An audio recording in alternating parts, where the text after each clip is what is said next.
Welcome back to another instant reaction episode of Red Tinted Glasses.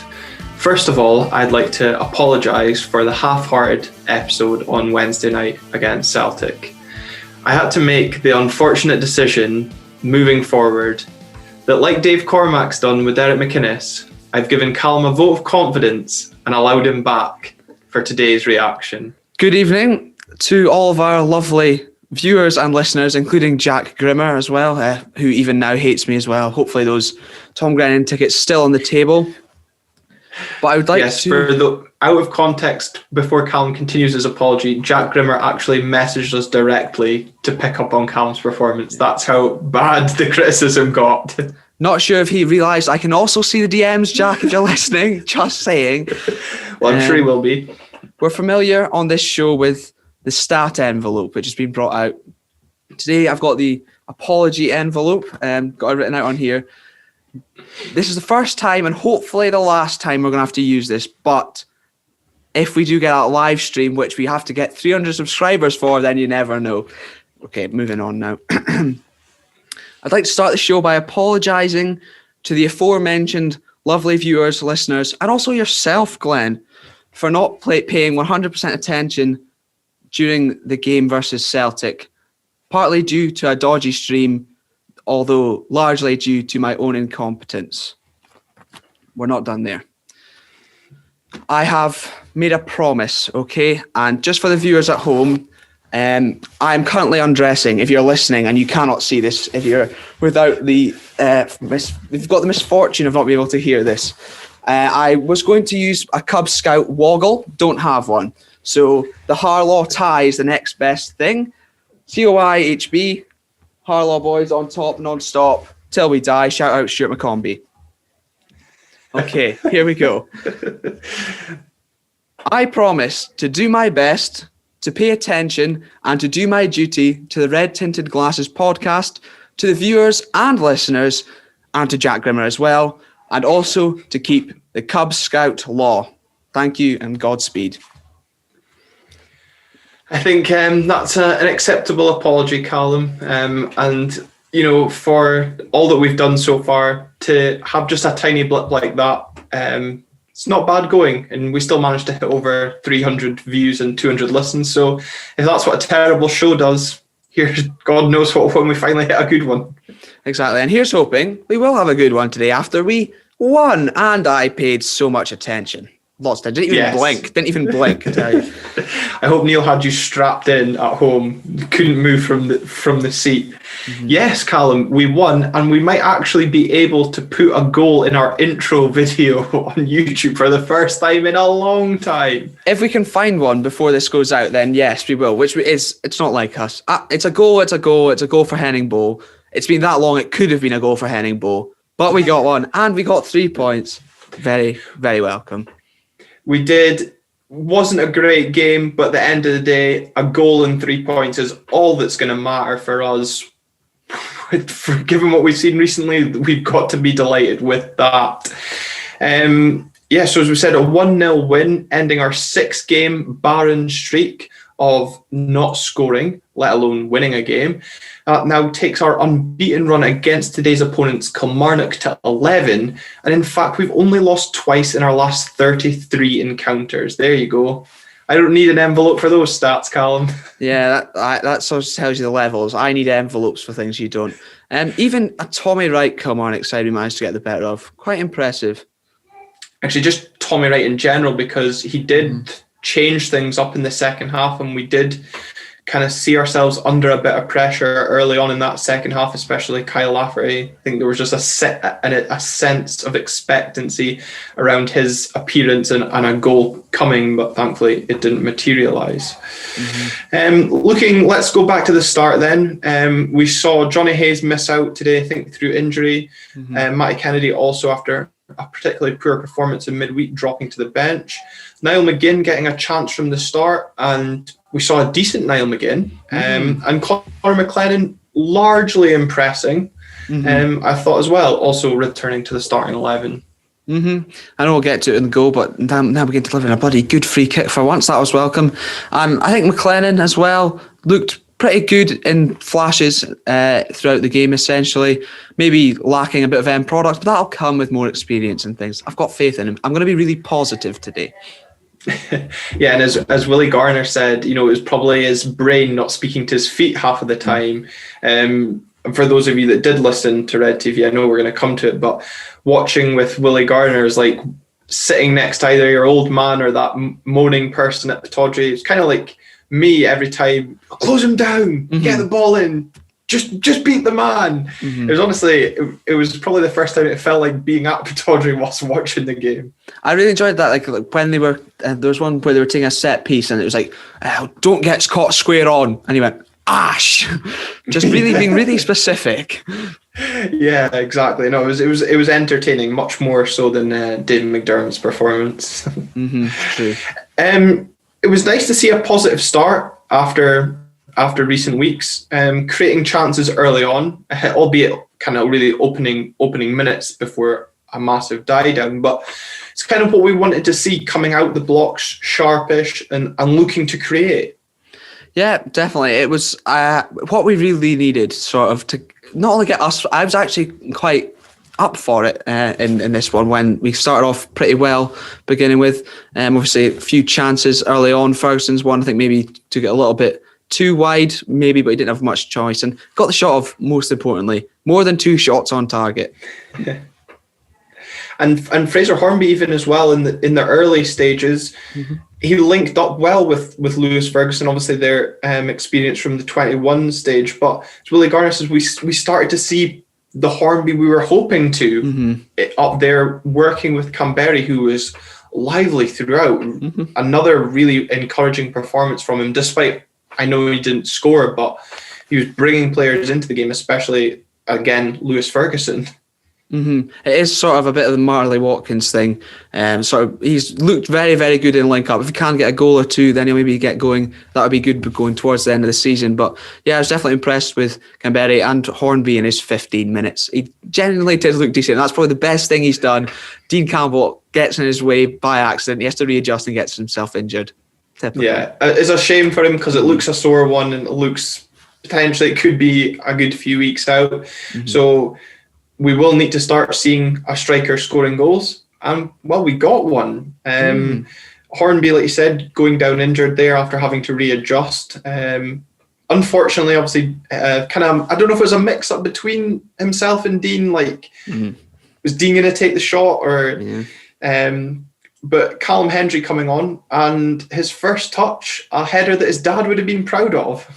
Very impressive. I think if he'd missed it, I saw someone say that he should probably just give up on football, which I think is fair because it was wide open header. But the main thing is he was in the right spot. He got the header on target. Too many times we see players giving away chances by missing free headers, but he got it on target and powered it home. And it was a great ball from Niall McGinn from a set piece for once. Very much a welcome sight.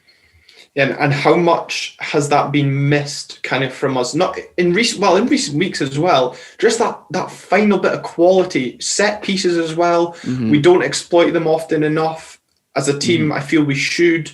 It was so refreshing to see ball into a dangerous area. Keeper couldn't really come and commit, and I think it was Constantine potentially behind Hendry as well, lining up to finish that if he missed. So just great to see, and what a relief that when the ball hit the back of the net. I think Tommy Wright will be absolutely raging though with his team conceding a set piece though, but for once to see us actually capitalise on them, because for so many times we've seen all the players go forward, we've got good aerial presences in there and we've not capitalised, but for once we have, and it was not even one of the bigger lads that did, but we worked it so well that it was fine. It wasn't, it confused everybody. I thought it was actually a striker that scored. I guess does that count as an open play goal for you, Callum? No, I don't think so. But I mean, we'll take it. We'll take anything we can get at this stage. But for someone like Callum Hendry, who I've been critical of in the last few weeks, admittedly, I kind of feel he's been a bit anonymous every time he's come onto the pitch. Again today, maybe didn't do much else other than grab the goal. But given Hornby's now injured, great for a player's confidence like Callum Hendry. He's gone and bagged a goal. let's hope he can go and kick on next week against Celtic. It's open. I mean, yeah, it's a big task, isn't it? Second biggest right now, but strikers thrive off confidence. So here's hoping he can go and bag a few more between now and the end of the season. Yeah, and while he was involved in another talking point, now I was very critical of you not paying attention on Wednesday night. So I will put my hands up and say I did not see the incident live because I was catching Rory from falling off the sofa. Despite you saying that's not a good enough excuse. Callum Hendry caught by a wild flailing elbow from Dickamona. What was your thoughts on that incident? First of all, excuses. Aberdeen before everything. Let Rory fall on his face. It was, to be honest, I thought it was a foul, but the worst thing that incensed me was the fact it was obviously a face, like it was his face as part of his head. Yeah. I don't know if you know that, people. Referees especially. And he didn't get, the play didn't get stopped for treatment, even if it was going to be a Kilmarnock ball after that or whatever, it didn't get stopped. And then Dickamona goes and injures himself, this is his leg, and then it gets stopped. That's my biggest gripe with the whole thing.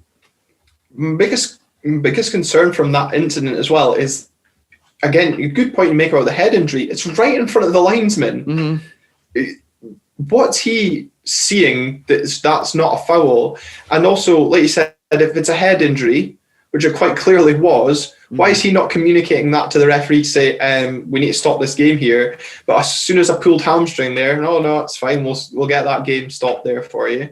But I think if you watched, when I did get to see the incident back on Red TV at halftime, Dickamona has a quick look over his shoulder before the arm goes out.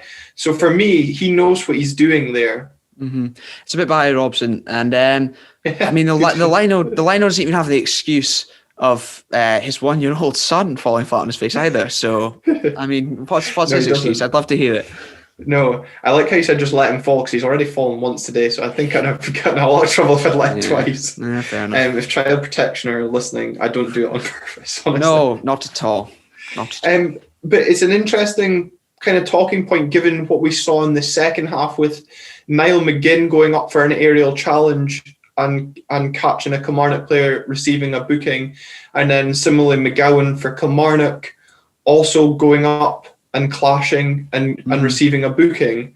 Yet this incident just dismissed and play on. I know, not at all. I think those two in the second half were definite just bookings. I mean, Niall McGinn doesn't even have the sort of, you can't even say he's a taller player, therefore it's like more likely for him to elbow. They were about the same height. It was definitely a loose arm in there. And then McGowan, he was going for the ball. I mean, Garner in the commentary box going, that's a red card. He's not even looking at the ball there. I think he was. Yellow card. But it is very odd that those two both get bookings. That one's not even a free kick, drop ball, nothing.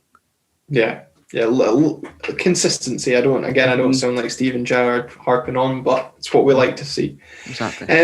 Kilmarnock, we knew Tommy Wright was going to bring a stuffy side up here. We spoke about getting an early goal, hopefully giving us confidence. We got that. And we didn't really see much from Kilmarnock, first half especially, in terms of an attacking sense. They only really got in behind once. Some controversy in the Red TV studio and at halftime about whether Nicky Kabambe was onside or offside. But regardless, Joe Lewis played to the whistle and got out sharply to deny him. He was a little bit hesitant in coming out though, and I think it was me. I don't know. I think it was maybe Ash Taylor. So I wasn't paying attention. I'm joking. I think Ash Taylor put his arm up and sort of stopped following Classic the ball. Ash Taylor though loves putting his arm up. Play the whistle. A player gets in behind. It's like the first thing, as along with don't let the ball bounce that you get told when you're a kid playing football, play to the whistle, and they didn't do it. Frustrating, but pulled off the save in the end. I was going to say, don't let your opponent run 40 yards before teeing someone up for a goal. Good point, very good point. Yeah. I think we should let that one go now. Yeah. So, like I said, we didn't see much from Kilmarnock first half. Second half, we knew they would probably need to change it, and we did see them change it straight away at half time with the introduction of Kyle Lafferty. And you just had that sense that he was going to cause us problems. And it's safe to say the first 10-15 minutes of that second half, we didn't really get going, but the long balls aimed up at one of the three strikers that they now had on or aerial threats they had on the pitch was going to be the ploy for then working off knockdowns, and it did cause us problems to an extent. Yeah, when I saw Lafferty was going on, I was absolutely convinced that he was going to get something, a late goal, an equaliser, or a penalty or something like that. And they had that chance as well. Kabamba just didn't get his head up at all. Didn't even look across even once where he could have squared it. And I think it was a terrible shot more than anything else, but squandered that. They've squandered a few opportunities, actually. Yeah, you can tell Kilmarnock are also a team that they've now matched Aberdeen in going 6 games without a goal, but it was quite evident both teams have struggled in front of goals so far in recent weeks, because it wasn't a game that had much quality every time the ball reached the final third, was it? Yeah, it was very bad, and it was very scrappy, and it was quite rare that it even reached the final third, because there were so many fouls, just niggly fouls, just breaking things up from both sides, really. Yeah, it's very, very stop-start second half. One positive, though, I think we'll just take a look at some standouts from an Aberdeen point of view. Obviously, the win today, securing our top 6 place. So happy. Small gains, we've got, we might even get a Q&A on the back of this, a win and a top 6. You're asking too much. Asking too much there, Glenn. Maybe. Apologies if this section of the podcast does sound a bit dodgy. My internet decided to stop working. Those of you eagle-eyed watching will know I'm not wearing headphones anymore, and obviously now I'm not able to use my mic, so this is coming out through my phone. So apologies if there is a bit of a drop-off in the quality. One thing though we will pick up on, like I said, from an Aberdeen point of view, Canberra obviously got man of the match. Did you agree with that decision? And how impressed were you in general? I know we've discussed him briefly, but in general, how impressed were you with him today? I think, he deserves the man of the match. Obviously, he's not got a goal yet for us, didn't score today, but he looks like a player playing with confidence, which is what we need. And the link-up play, he brings others into play, allowing us to get us up the park. Probably most notably today, allowing Ferguson to break from midfield with maybe McCrory and Campbell both sitting, which I thought actually worked quite well. So I was being pretty impressed with Canberra. If you can get a goal or two, as I said earlier, now and then go into the back end of the season on a bit of form, then that would be very much welcome. Yeah, definitely. Looking at the younger players in the team, Dean Campbell, I thought Willie Gardner's comments about Dean Campbell were quite good. He's not your champagne midfielder, but he does a lot of the hard work in there, winning the ball back, breaking up the play, and trying to distribute the ball. His distribution's not always perfect, but as Dave rightly said, he's only 19. There's still so much potential to come from him, and I think now that he's getting a run of games, hopefully we start seeing that potential come through, and also his ability in general will also come on. I think his confidence and bravery will go as well. It does seem crazy that he's still only 19, because obviously he made his debut at 16, but he seems like he's been around for quite a while now, but still so young, so he will obviously just get better. But I think he did look really sort of assured. He goes about his job very quietly, does the simple things very, very well, which is welcome. And I think him being in there, sitting, protecting a little bit more of the back three, I suppose it was today, it's good, and it does allow Ferguson to break on and get forward and join the attacks a bit more. Yeah, I think we definitely saw that.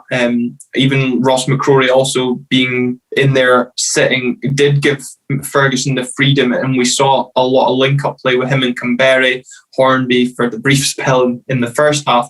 And we know what Ferguson's ability is like in front of goal. We saw that in the early stages of the season, not just his penalty taking as well. So it's good to get these midfielders coming forward into the box, because we need more threats. I speak like we've got plenty now that we've finally scored a goal, but in the same time, we need these players to be in and around the box so that they can capitalise on opportunities that fall to them. We saw Ross McCrory nearly capitalising on a drop ball from Doyle. He also hit the bar. So again, these players getting in and about, capitalising where possible. It's great to see. Yep, definitely 100% agree with that. Ferguson had a few runs from midfield, a couple of shots. Obviously, the one in the first half, it was a good save by Doyle, and he dragged one wide as well in the second half. But yeah, McCrory as well, it does allow him sort of the freedom. I think he was sitting a little bit more with Campbell today, but then when there is opportunities like that for him to go and break into the box, he does so. I'm very much welcome and unlucky to not get a goal today. Mm-hmm. And then lastly, Conor McLennan obviously getting back into the starting lineup after probably for him a frustrating spell on the bench. Obviously, we had the incident at Hibs where he was subbed on and subbed off. Obviously, playing at wing back today, it looked solid enough defensively alongside Ash Taylor, who I think deserves a mention for the way he dealt with a lot of the high balls in the second half, him and Tommy Hoban. But Conor McLennan, going forward, we finally saw a lot of his attacking ability. Just as we've touched on previously in this episode, his just last final ball let him down a few times today. He got a bit excited. There was a great opportunity to play in. Matty Kennedy delayed and then lost possession. He just, as Willie Garner again said, he just needs to calm down, just needs to think a little bit. But that, again, will come with time. Yeah, it'll come with time, come with more games. I think once the game got a little bit more stretched towards the end as Kilmarnock sort of committed more men forward, again, he was then allowed sort of the more freedom to go on a little bit of a run forward from deep. And as we said, final ball, maybe not the best, but it will come. He'll be able to fine-tune his sort of attributes like that a little bit more. And hopefully we'll see him kick on and be the player that we all hope he can be and think he can be. Yeah, definitely. And I'm assuming he'll get another start next week if Johnny's injury is serious. Looking ahead to next week, obviously we'll be back at the back end of next week with our preview podcast. We're delighted to be joined by a member of the Celtic State of Mind podcast for that episode, to give a Celtic perspective. A lot of you have enjoyed the opposition viewpoint on the podcast so far, so great to offer quite a well-respected podcast from their point of view. Generate quite a lot of listens on a weekly basis, so delighted that they've agreed to do that with us. Obviously, win today, as we said, secured the top six. Livingston a drop point, so we've created a bit of distance between them in fourth and fifth. And Hibs obviously 2-0 win over Hamilton. Bruce Anderson not scoring today. Couldn't do us a favour there, Bruce, could you? It would have been nice. It would have been nice. So it's good to keep on Hibs' coattails in the race for third. So just to summarise then, Calum, happy with the way things have gone today, and may the race for third continue. Happy with the result, happy that we scored a goal, happy with how the podcast has gone as well. And looking forward to next week. It'll be interesting. I think it'll be interesting to hear their thoughts on how Celtic have done so far this season. Obviously, they've hit a little bit of form now, but not up where they would like to be. So I think that'll be interesting as well. But no, a lot more positive. And if people have enjoyed it, don't forget to leave a like on the video and subscribe as well, so you don't miss out on that with notifications on. Follow, all that good stuff. Glenn, I'll leave you with the final words. Yeah, thanks again for tuning in. Much better episode. Hopefully a sign of things to come ahead of Monday's interview with Steve Tosh. So like Calum said, make sure you're subscribed, following, and tune in for that interview when it's released.